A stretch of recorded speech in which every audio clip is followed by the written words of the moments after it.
What's up, guys? I'm looking back at the predictions that I made on my first read through of The Wheel of Time. And today I'm going to be looking at the predictions and kind of just my overall thoughts that I had after reading The Great Hunt. It's going to be pretty fun. Let's hop into it.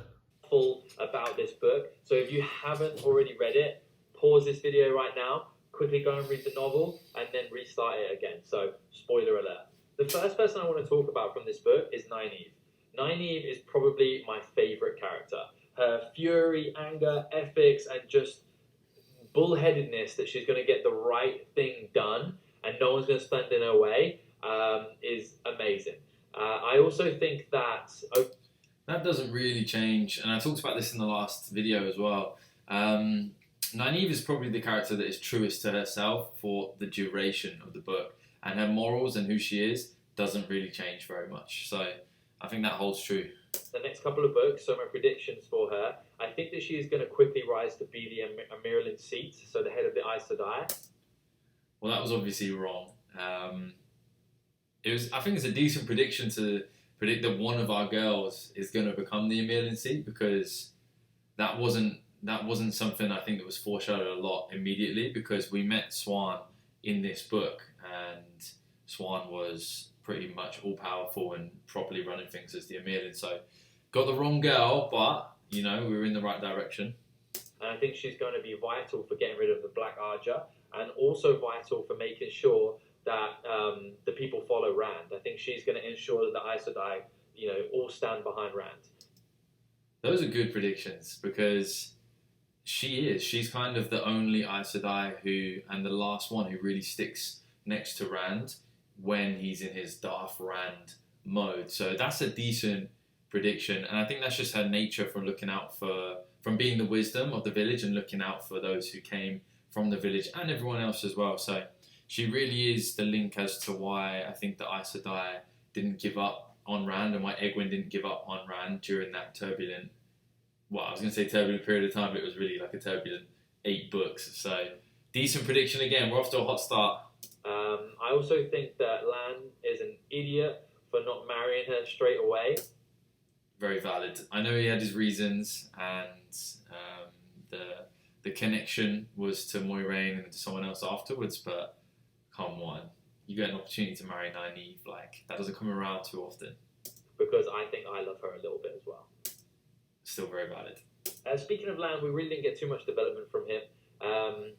It's pretty clear that at some point he may ask Moiraine to be released from his relationship. I can't remember what the word is between the Warder and the Aes Sedai.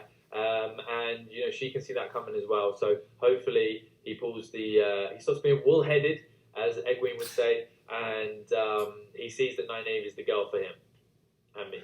So I was very certain in this first couple of books that I was deeply in love with Nynaeve. I thought she was so awesome. I don't think that really, I don't think that was as strong through the rest of the books. I think there were other characters who I low-key had a crush on, but Nynaeve was awesome, and I just thought Lan was silly for not marrying her straight away. But they got there in the end, and that's the most important thing. So, good job, Connor. moving on to Mat. In the last book, summary and predictions, I said I didn't like Mat, and I'm going to double down on that. I really don't like Mat. I think that he's very selfish. I think that what's going to happen is either Mordeth or the Dark One are going to get their claws into Mat, and I think he's going to end up being a bad guy. I also do like the fact that he blew the horn, though, without asking Rand if he wanted to. And I think that kind of shows something, He was negative about Rand when Rand helped him out so much through both of the books so far, really led the way for him, trying to get the dagger back. And he just wasn't very nice back to him. So I don't like Mat. I think he's going to be a baddie overall. And I'm interested about Mordeth. So it comes out in this book that Mordeth is kind of like jumped into Padan Fain. And I think that Mat and Padan Fain are going to end up, probably not as buddies, but as something. I think they're going to create the third faction, potentially. This is obviously a terrible take. Like, Mat ends up being my favourite character, but I don't think there's any way I could have predicted that to start with. So, although it's a terrible take, like, I feel like probably most people had that same take. And then the idea that him and Padan Fain were going to end up being like something, their own faction, is miles off, but it's not so far away from what Padan Fain ended up being, like his own wild card. But then obviously Mat does end up being the one who kills Padan Fain at the end. So yeah, not great predictions there, but you know, they're all kind of twisted together in some way in the book. So I can see what I was clutching at, so to speak. You know, because there's evil, good, and then maybe those guys. And I'm excited to hear more about Mordeth and what he's all about and the magic that's involved there as well, because it's interesting to have a character that... Little did I know that I was never really going to find out to the depths that I wanted to about Mordeth. And to this day, I think that's the biggest missed opportunity in all of the Wheel of Time. And again, I think that's quite a popular opinion. I think most people agree that that was such a wasted opportunity. He's such a cool character. So yeah, I never got what I really wanted. And look at me, I'm so excited about it. I'm so interested, and I'm just never quite satisfied from that storyline. But it's one of very few that I wasn't satisfied by. So, you know, you win some, you lose some. You know, the Dark One doesn't like, and the Light, I suppose, doesn't like as well. So I'd like to learn a lot more about him. Egwene, I think she's going to be much harsher after this book. And Well, that is putting it lightly. This really was the catalyst after she was leashed by the Seanchan.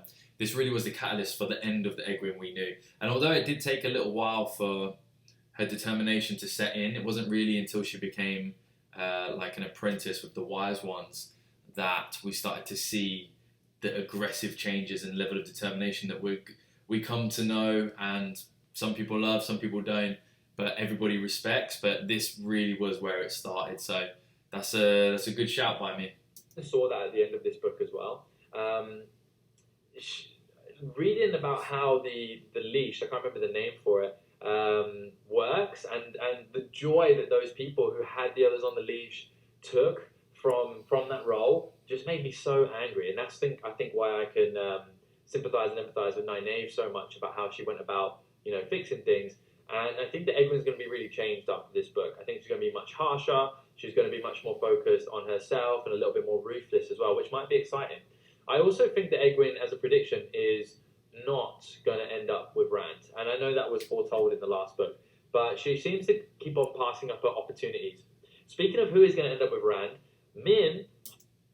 So yeah, overall, that's actually a really good prediction on Egwene. She like completely changes, not completely changes, obviously that's in her, but this was really the catalyst for her changes that she made and becoming the person moving forward. So yeah, decent. Hopping into bed with him to share body heat. Yeah, we've all heard that one before. So that is exciting. And there's kind of like a love triangle or square or pyramid or whatever shape it's going to end up being forming around Rand. So it's going to be exciting to see who finally gets him. And that's actually before we even meet Avinda. I believe that it's Lanfear, Min, and Elaine at this point. But obviously with Lanfear it never really comes to pass, and then we get Avinda later. I think he's definitely going to spend at least some time with Lanfear / Selene, because she already knows all about him as Luce Theron. So I'm excited to see how that goes and how that moves forward. And not even talking about Elaine as well. Elaine, who he definitely had a crush on also. But I do think Elaine will end up with Perrin. That's terrible. That's awful. I don't know where I would have got that from. Did they even spend much time together? I can't really remember. But yeah, not a great shout there. I don't know. It's all a bit confusing with the romance. I'm excited to see how that all comes out. With the romance. Perrin is still one of my favourite characters. I think we didn't get a ton of book time or page time or air time of Perrin this time round. But what we did see was that he's definitely adapted and accepted his new role the best out of the three boys. And I really think that he is going to be a huge influence moving forward. I think we're going to see a link up between Perrin and I think his name is Elias, the warder who showed him essentially how to be a wolf brother and recognized that he had it inside of him and introduced him to the wolves. And I think that link up will come sooner rather than later. One thing I really want to see is a side adventure with Rand, Perrin, and Loyal. I think Loyal and Perrin are very similar to each other. Quite logical, slow to make decisions, very ethical, and I think it would be such an honest, hard-working, and ethical side quest. And I think Rand needs to be a part of that group.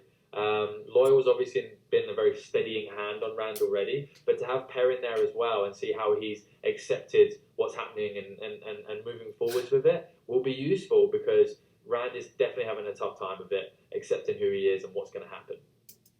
It's funny how perspective changes, because undoubtedly Perrin takes by far the longest and is the most frustrating when it comes to actually fully accepting his role in the pattern and who he's going to become and who he is. He takes forever. But I can see where I'm coming from, because in this second book, and even in the first book as well, he basically takes his adventures like on the chin the most out of the three boys. So he basically gets like a fast start on becoming a bit of a hero, and then he just completely he's a little bit of a coward. Like, he backs away from it, and he's so frustrating for such long periods of this overall stories in this series. And the other two boys overtake him massively in probably their influence, but not only their influence, but how quickly they accept and adopt like who they're going to become. And none of them do it straight away, but Perrin is by far the slowest. So it is interesting to see how my mind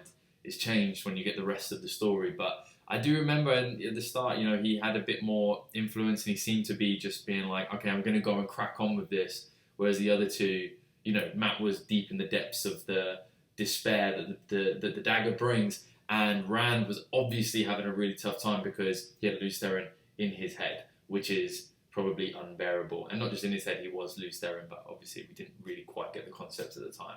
We just thought he was going a bit mad. Moving into Moiraine. Last time I said Moiraine was hard to like, and that was just based on the fact that we don't know much about her. We didn't know a huge amount about the Aes Sedai either. This time round, she had probably one of the most like heartfelt scenes. And what I mean by heartfelt was like the one that made my heart the happiest. It was with her and Marilyn C, who had known each other for a long time, and they admitted openly to each other the plan is to help the dragon defeat the Dark One. And it just made me happy. Number one, because we see that Moiraine has, you know, long-time friends from when she's younger, which makes her a bit more human. Number two, it shows that she has someone on her side, and you get like a deeper look into Moiraine's motives. Because I still wasn't 100% sure if she was, what her motives were, basically. It looked like she was good, but she was so mysterious. That's so true of nearly all of the Aes Sedai in this story, though. Like, I wasn't ever really 100% certain which ones really were looking out for the greater good and which ones were just stuck up and stuck in their ways and just really out for themselves and their own self-preservation. So, yeah, and Moiraine doesn't even end up being anything like that. So this was just my perspective of an Aes Sedai before I'd really met any other Aes Sedai, because Moiraine is probably, you know, bar maybe Nynaeve and no, probably only Nynaeve and maybe Elaine. There's not really any other Aes Sedai who are as chill, so to speak, as Moiraine is with their like rules and what she's willing to accept to get the job done. When it comes down to like ego hits and things like that. So yeah, the perspective changes massively when I'm introduced to the wider universe of the Aes Sedai. And we also saw her relationship with Lan as well. She seems to understand that Lan is in love with Nynaeve and what's going to come to pass. So overall, Moiraine went miles up in my personal opinion. I think I understand her a bit better. I like her a bit more. And there is absolutely no chance she makes it all the way to the end of these books. 0% chance. I'm calling it now. She's too good. That was kind of true. Like, I thought I nailed that prediction, but then obviously we find out that she does at the end. So, yeah, right, but also completely wrong. So, you know, half a point. And I think that Nynaeve can't see it, but Nynaeve is so similar to Moiraine, I believe, just minus the temper, of course, which can leave somebody over the course of 14 books. And I think that Nynaeve really is going to fall into the Moiraine like mold and category, because Nynaeve will do whatever it takes to win and do what's right, and so will Moiraine as well. And Nynaeve has such a hate for Moiraine, which is obviously comes from the fact that she took her and the boys out of the village. But yeah, I think those two are going to end up being really, really similar. They may not end up being best friends. I don't think Moiraine's going to make it anywhere near the end of the books, but Nynaeve is going to move into her role, essentially. That's kind of true. Like, I think Nynaeve of anybody does become most like Moiraine, and I think near the end when she kind of accepts that Moiraine was doing the right thing for the boys, I think they clashed so much is because Moiraine really adopted the "I'm going to take care of this group until they can take care of themselves" role, and Nynaeve didn't have the ability to do that based on what they had to face because she was just a village wisdom. She didn't really know how to channel. She couldn't channel without being angry. She was brand new to it, and there was so many influences on these boys and obviously Egwene as well that she just felt like Moiraine had taken her place. So I think that's a great observation from very early in the books for sure. My prediction. All right, and on to the big dog. Listen, Rand, it must be very confusing. I get it. You're like a guy who's also been a guy for like thousands of other generations. You're going to be the dragon, save the world. Half the people hate you, half the people don't. You're going to go crazy. You can't use your magic. You have dreams with this dark one. I get it. It must be very confusing. But it definitely feels like we're in Rand's teenage years. He's so angry a lot of the time. He doesn't trust anybody. He's a contrarian, so he always wants to do the opposite of what other people say. And he's just very, very frustrating. I know we're going to see amazing things from him in the future, and we're obviously going to see a ton of development. And I think that's going to come over the next couple books. Right now, he's left with Loyal and Perrin, so I'm really hoping that those three go out and make some stuff happen, because that is an awesome power trio, and Rand needs the development of spending time with those two. So I'm hoping that happens. My prediction for him is, well, over the next book or two, he needs to figure out who's on his side, who's not, gather up the people, figure out over the next book or two. I think overall I've got like a good grasp on Rand at this point, but I'm obviously have no idea of the depth of what he's going to go through, and man, he goes through it like crazy, and I think I'm just underestimating the scope of the story. I don't think I'd ever read a series that was 14 books. I'd read some series that were like 10 books, but they were more like young adult series, and the books were like a couple hundred pages, and they were quite fun, and the depth of the world wasn't really there. So I just don't think I was ready in any way, shape, or form for what that boy or man is going to have to undertake, and the issues he's going to face, and what he's going to mean to the world. So although I can see where I'm coming from, it's funny to look back at the naivety of how I think things are going to happen. And that comment kind of sums it up. I'm like, in the next couple of books, he just needs to gather everyone up. Like, I don't have a clue how wide this world is and how different the cultures are and the challenges they're going to face. And it's just kind of funny to watch. It's like watching a teenager talk about what their life's going to be like, or their career's going to be like in the future. You know, they're like, yeah, I'll do this, I'll get this degree, have 3 kids, get a home, settle down, then buy a home here. And you're like, mate, you have no idea the trials and tribulations that life is going to throw at you, but you can still achieve all of that. Yeah, it's just an interesting one. The naivety. well, who's his people, who his army is. And I think we will probably see maybe a false dragon rise up, or some kind of threat at home rather than the Dark One being the threat, constantly all the time. Because I feel like that might get slightly tedious. So as I was reading through, I was like, where is Thom Merrilin? Where is Thom Merrilin? And then boom, he arrives. And it looks like he's going to be back in the game, but he's all loved up and he doesn't want anything to do with the game anymore. And I was like, oh my God, I thought this guy was going to be my guy and my favorite dude across all the books. However, unfortunately, but also awesomely, his young lover is brutally murdered. So, I've only done one read through, but from my understanding, him and Moiraine were already in love with each other at this point because they've already spent that time on the road together. So, what was Thom doing with that young girl? Unless I'm completely missing something there. Maybe he was maybe he didn't think he had a shot, or maybe he's just a dirty, dirty boy. Who knows? Maybe I'm missing something there. I'm not sure. Then his business is kind of destroyed. So he is back in the game, and I said it with a smile on my face. This young lover is not real. But yeah, I'm so happy Thom's back in the game. He's going to get down to business. Let's go.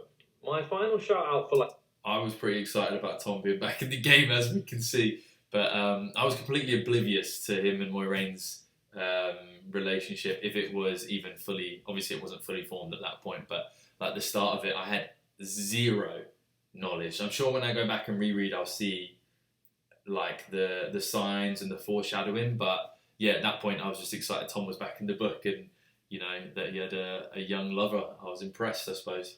Individual characters this time round is Hurin. Hurin, I think, is pretty simple a character. He's loyal, and I really think he's actually the first person to see Rand as a leader of people. Everyone else saw him as he's going to be the dragon, or someone from their village, or someone that I'm supposed to look after, or someone I'm supposed to marry. This is the first guy who looked at him and was like, I will follow you through other worlds and different places with big Groll chasing after them. So he really is the first person to the banner, which is awesome, super exciting. And what a nose on that boy, huh? I really think he is like a dog character. He's loyal to a fault. He'll do whatever Rand says. He's, you know, my lord, and he sniffs. So he's essentially like Rand's bloodhound. So I think that's how he was written personally. The future for him, he's way too good and nice and not important enough not to be murdered brutally over the course of the next couple of books. I'm glad that didn't happen, of course. But I am right, like Hurin really is the first person to look at Rand that way. And that's what makes that scene where Rand basically turns on Hurin outside of, is it Farmadding, I think, when the Borderlanders are there and requesting a meeting, and he completely turns on Hurin, and basically it's like when someone hits their dog and the dog just doesn't understand. They worship them, they idolize it. That's a good analogy, actually, with the sniffing as well and being like a dog, because it kind of felt like when someone does hit a dog and the dog just doesn't understand and they feel betrayed and they don't know what they did wrong when Rand turns on Hurin. And that was one of the saddest, like emotionally, bits of the series up to that point, because it was such a throwback to someone who believed in him, and then obviously that goes down. So I'm glad Rand makes amends with Hurin, because Hurin is a really loyal character throughout, and he is quite pivotal in those first books as well. So that's my prediction for Hurin, unfortunately, is that he will die pretty soon. So other things that I saw was what... I remember in the first few books I really wanted people to die. I wanted there to be like the stakes to be raised, and I don't think I'd ever really read a story where the stakes were raised super effectively without people dying. So, you know, I learned something about fantasy, and I learned something about the skills and artistry of an author. So you don't actually need murders like constantly to keep the stakes high. But I didn't realise that at this time, and I remember even bringing that up at one point. I said, you know, I feel like someone should die, but all the deaths were so devastating later on that I feel silly having said that. Oh, things are moving really quickly. 3 of the, I believe, 7 seals have already been broken. I assume when the 7th one is broken, all hell breaks loose. And it's going really, really quickly. If 3 are broken across 2 books and we have 14, then I'm starting to think that maybe the Dark One gets out like properly pretty early in the book series, which would be... That's a bad take, but I can see, you know, I'm kind of basing that on math, which isn't always the best way to base things off of on a fantasy story, but I'm glad that didn't happen, you know. I'm happy that the Dark One was really an idea and more of an overall force, something you can't see, like an immovable object kind of thing, rather than coming out as like a physical presence. I'm very happy I was wrong there. I'm so happy with how that played out, and he's probably the greatest villain in terms of like the personification of an idea that I've read in fantasy, and it was done pretty much perfectly. Exciting. It would be exciting to see, you know, how that progresses afterwards as well. Another thing that I thought of that could be a negative, but I'm also excited for, time travel was kind of introduced here. You know, time, not so much going back in time, but time moving in different ways. Some people it being a day, some people it's 4 months, and people being traveled across not just time, but also space, and in a way where it's like, okay, this was a different time. So we went into the world where the Trollocs won the war, etc. And I love all that if it's done well. The only thing I'm worried about is sometimes the more recent Star Wars movies and Avengers and things like that, they essentially just throw in some kind of magic device to save the day at the end of each movie, and it just cheapens the whole experience. So far, Robert Jordan hasn't led me wrong, and in fact has led me phenomenally right. And he doesn't. He never really does that. He never really throws in like a a magical solution that isn't properly built up or earned by our characters. And he stays true to that. And I said this in book 2, and at the end of book 14, I still feel the same way. So that's a testament to Jordan, and then obviously Sanderson's work at the end, finishing that off. Very impressive. And it is awesome to see. I haven't even done the reread yet, but the level of foreshadowing as to the complexity of the universe, and how time is a cycle and it never ends, and ages come to pass, and there's different things could have happened in different locations, and it just really, the way that it's slowly revealed and there's no deep explanations, and then it's not revisited again for a couple of books, can be very frustrating, but it also just adds to the depth of the world. And it also adds to the world because it gives you an opportunity to be thinking for yourself, well, what was that all about, and trying to analyze it and come up with your own answers. And that obviously affects how you view the rest of the story, because I have my ideas on what I thought happened there, but we don't really know. So it keeps an element of mystery and engagement in the story as well. So I trust him to take a hold of that and just do it correctly, essentially. So I am looking forward to that. Something that was mentioned far too much for it not to be important is the big dude holding the crystal. The big dude with the crystal. This is a good catch right here, because they were extremely important. The big statue that was being dug out that's going to be transported, and there's also a woman version of it. That was mentioned. I don't know why I'm still holding the crystal. That was mentioned so much for it not to be super important. And the scene where Rand is like transfixed and mesmerized by it, that's going to be really important. I don't know how, but maybe it'll be a big source of power, and it'll be maybe a get out of jail free card later on in the series, which would be interesting to see how that works for sure. There was a bit. Yeah, those are so important. It's crazy. Obviously, they help to get rid of the taint and tons of other stuff. A spanner in the works. So there's Lanfear, who I believe is one of the Forsworn, and she looks to be on the good side. Forsaken. Forsworn is from Christopher Paolini's world, but I was playing loose and fast with the names and at this point, and pretty much throughout the duration as well. Maybe. Now she comes as Selene, and I actually called it pretty quickly because she was mentioned earlier a couple of times, and then this magical woman pops out. I don't know why I had candles burning in the background. I think I was trying to set a library kind of vibe, but it was like the middle of the day. I just started doing YouTube, and I didn't really have a bookshelf basically, so I don't know why I lit those candles. I'm not sure. That one looks like it's about to go out potentially, but it's also quite distracting. I'm trying to listen to what I'm saying, but there's just candles going on in the background, so I'm glad I stopped doing that. So she definitely is interested in Rand, emotionally, maybe not emotionally, but in a relationship sense. She's pushing him to be the dragon, and I think maybe she wants to overthrow the Dark One and take the power for herself. She knows that Rand could possibly win this, and she dated Lews Therin previously as well, so she knows what he's all about. Dated is probably the right word, but it also feels like such a modern term, It seems like the wrong word though, even though they obviously did have some love and some relationship in a sense there as well. So he's definitely going to have a fling with her at some point. A fling. I don't know what I thought this was. A fling. That's a funny way. He doesn't, to be fair. He does not. He refrains. But he does then have 3 girlfriends later on. So, hold off on the humanitarian award for him. But yeah, it's interesting to see that.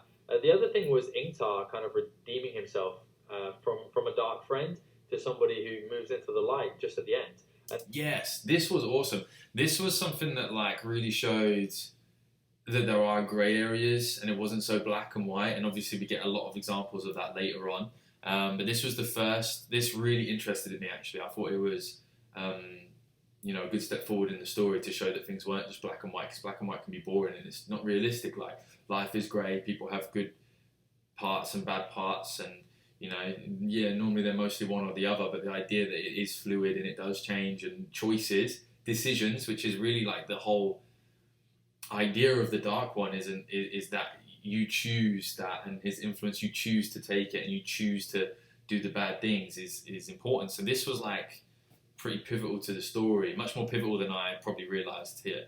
That was nice to see because so far we've seen people like Padan Fane and other Dark Friends who just are absorbed by the Dark One and his evil. And it's nice to see that it's not just a one-way street. People can come back, and it opens up a lot of options in the book as well. The series.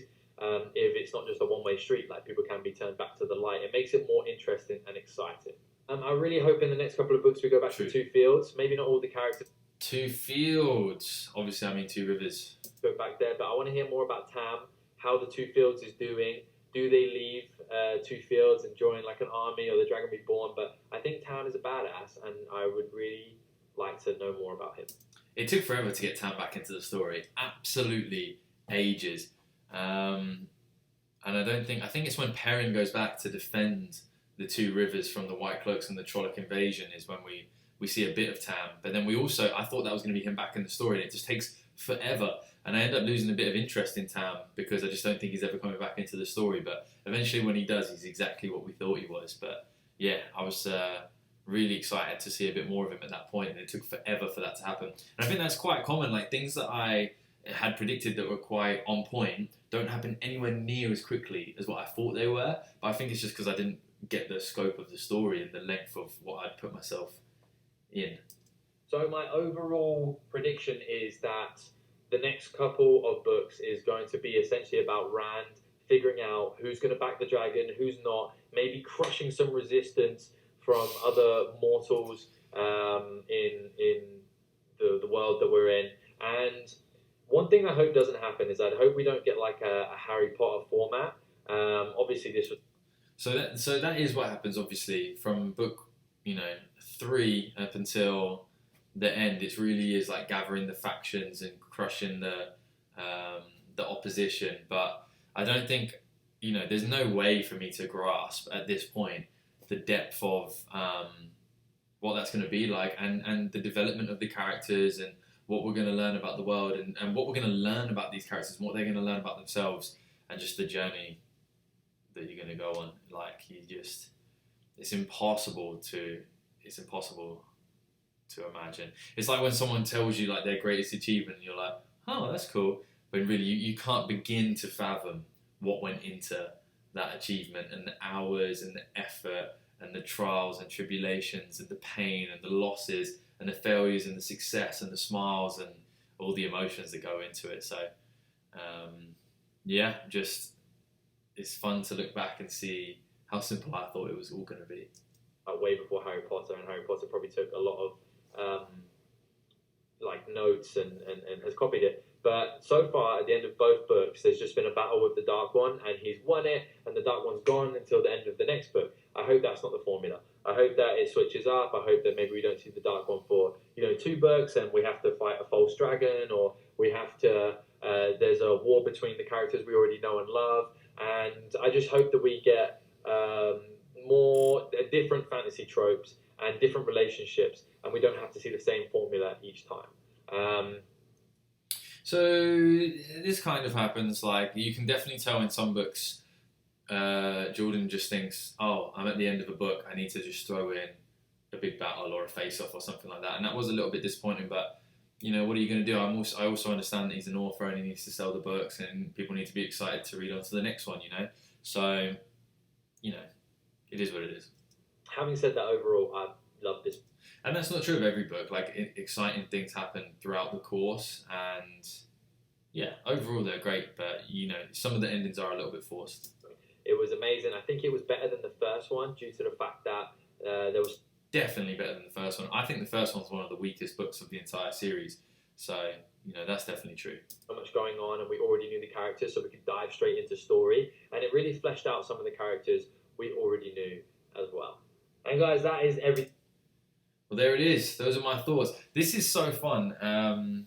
Really, really fun to go through. It's like a time capsule. It's like a time machine almost, to see my thoughts, and I've really enjoyed it. If you have, please like and subscribe. There's a ton of Wheel of Time content on my channel, and there will be more. I'm also doing reading in different fantasies and different genres of book as well. So if you enjoy reading, if you've enjoyed my predictions and how I've gone about it, please like and subscribe, and I'll see you in the next video.